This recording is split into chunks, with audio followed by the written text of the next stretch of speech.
Mzansi, I'm Caesar Mapena, welcoming you to an exciting, next 30 minutes coming up where we talk strictly football. We'll be focusing on the Tsalanang Games, Hollywood-based sponsored Tsalanang Games that happened, of course, during the Easter weekend. That's later on in the show. We'll also be speaking about everything local in the way of the DStv Premiership as well as the Nedbank Cup with Jerry Skosana. But to start things off, we, of course, do have Shane Mcgregor and talk about what's been happening out in England. And there's plenty of talking points, plenty of goals being scored. The race at the top, interesting as ever. This may go down to the last 10 minutes of the league season. But let's talk about the big one.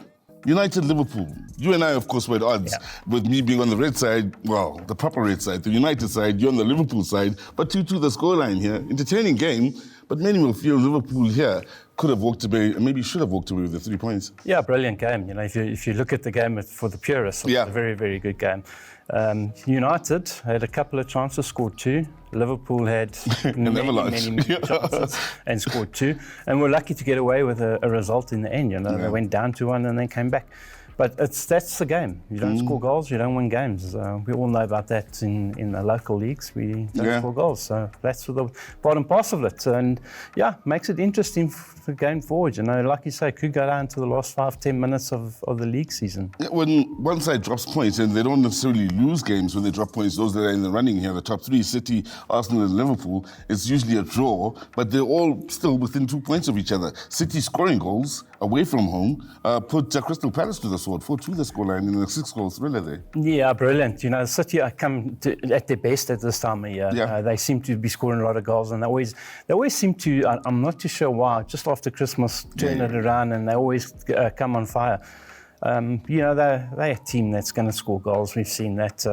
They can score goals at the best of times. You know, got some great players. And put Crystal Palace to the sword. Easy victory. Same as Arsenal. Big win for them. That's a big question that we've been asking about Arsenal.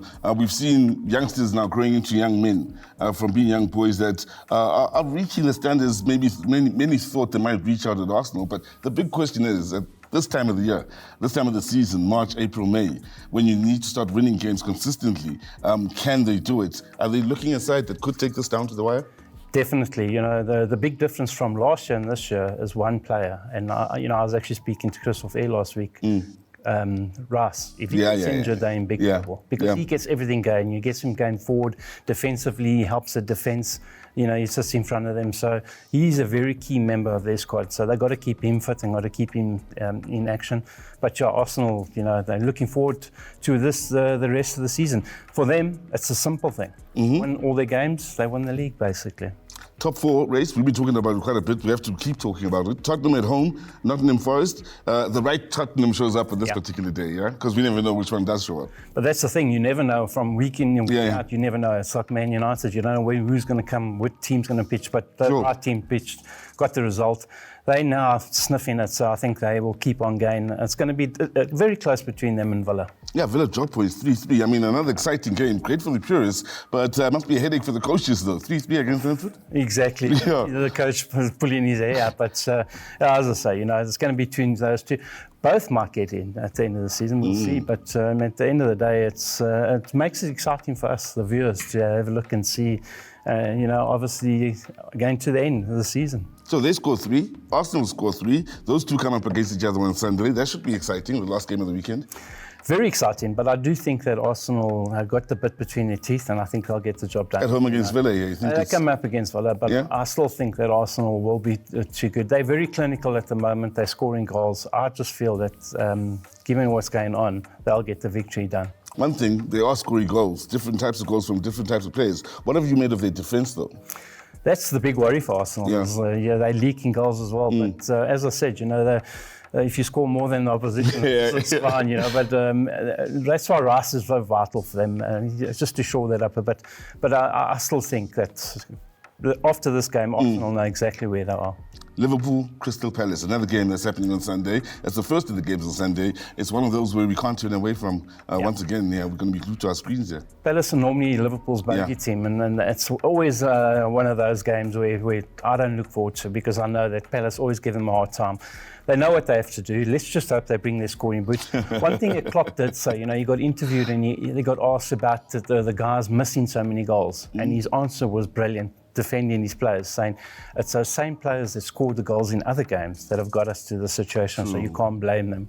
So he does deflect from his players. But I think Liverpool will also get the job done. We have to talk about Luton, up against City. Luton currently at 18th spot in the league table. They are on 25 points. Sheffield right at the bottom on 16. But, they're up against the City side that needs to keep the pressure on the sides that they're running up against. As far as I'm concerned, it's going to be how many City won by. Wow. Not even a Luton trying to get a result, just how many City won by. Especially since they're playing at home, yeah? Exactly. Yeah? You know what, as I said, when it comes this time of the season, they know what they have to do and they go out and do it. I mean, I watched their midweek game in Europe and they were different class. They really were different class. For me, it's a matter of how many goals it's going to be by. And they need to score a lot of goals because obviously the goal difference is going to count coming in the season. Is City one of those sides you look at and you think they do their best work when they're stressed out and under pressure? The more pressure the situation, the more at stake, it seems to bring the best out of them. Is that one of those sides? It's one of those sides. You know, Pep Guardiola's like that. He loves the pressure. And, I'm sure he does it all the time. But I think when they're under pressure, they seem to play better. And, they know, look, they're going to come up against Luton. They won't take it easy. They'll know exactly what they have to do. As I said, it's a matter of how many goals they win by against. The Luton team will concede a lot of goals. Here's a game that could give us lots of goals. Speaking of goals, good entertainment, but it's hard to call. Newcastle Tottenham. Also, very hard to call, because, once again, Newcastle, that team is blowing hot and cold, as is Spurs. I actually think that Newcastle will go very close to winning this one. I like Newcastle. I like the way they've been playing. As I said, they got a lot of their players back from injury. Yep. Never give up, never do or die, and they're always in there. I think Newcastle can get something off Spurs, and it'll be good for Villa because I think they're going to get beaten. So both teams could get beaten on the weekend and stay the same there, but I think Newcastle will get something out of this one. Well, let's hope you enjoy the football that will be on show this weekend. Thanks so much to Shane Mcgregor with his predictions, of course, and getting so many right last week as well. So let's look forward to seeing him next week and seeing how many he got right this time around. So on the other side of this, we do have Jerry Skosana, who will be stepping up to speak all things local football.